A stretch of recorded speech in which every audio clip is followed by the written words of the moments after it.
Europe 1. Ladies and gentlemen, Hillary Clinton. America is stronger. Donald Trump. For the presidency of the United States. En route vers la Maison-Blanche, en direct de New York. Xavier Yvon, bonsoir. Hello Nicolas, bonsoir à tous. Aujourd'hui, il n'y en avait que pour Donald Trump pour une raison simple, c'est qu'Hillary Clinton n'a rien à son agenda. Exactement, d'ailleurs le milliardaire en a profité pour se moquer d'elle avec son arme favorite, le tweet. Elle prend encore un jour de repos, dors bien Hillary, on se voit au débat télé, a écrit Donald Trump. C'est du niveau de cours d'école, au même titre que cette autre attaque du candidat républicain, toujours par tweet. Regardez, elle se met à faire des meetings sur le tarmac avec son avion de campagne derrière elle, c'est ce que je fais depuis le début, ce qui est un peu l'équivalent du « mais maîtresse, elle m'a copié » version campagne électorale. Donald Trump, lui, est montré du doigt par la presse aujourd'hui et notamment par le Washington Post qui a fait une grande enquête sur sa fondation caritative. Le milliardaire a utilisé des fonds destinés à des œuvres de charité pour payer ses dettes, $258 000 pour régler des différends financiers pour l'un de ses golfs et un hôtel.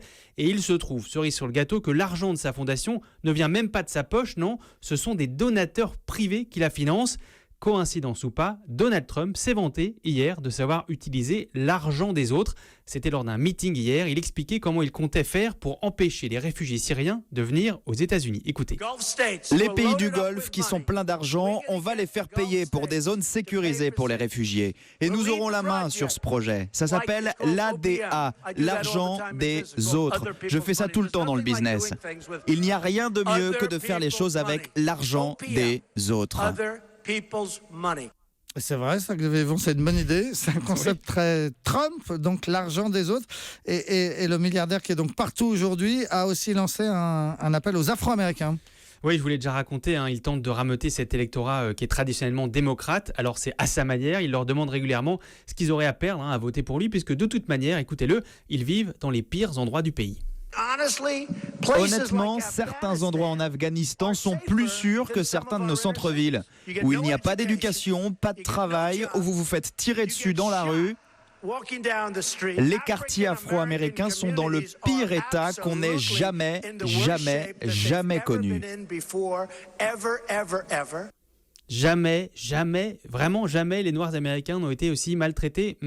Barack Obama n'est pas tout à fait de cet avis et il s'est senti obligé de donner une petite leçon d'histoire il y a quelques jours dans un discours devant une association afro-américaine.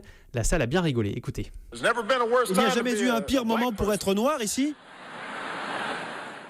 Je veux dire, il a dû rater les cours d'éducation civique sur l'esclavage et la ségrégation. Mais on a un musée tout neuf pour lui là-dessus. On va l'éduquer. Voilà, Barack Obama qui fait rire aux dépens de Trump. Et on termine, Xavier, avec l'objet du jour. Oui, un bracelet anti-sueur siglé Trump pour rester en bonne santé, comme lui dit la pub. Et puis si vous l'achetez, vous financez sa campagne. Et le bracelet, ça marche aussi si Trump commence à vous faire suer. D'accord, j'en veux bien un si vous voulez m'envoyer un rouge bracelet en rouge par exemple. Merci beaucoup et à demain. Xavier Yvon. À demain.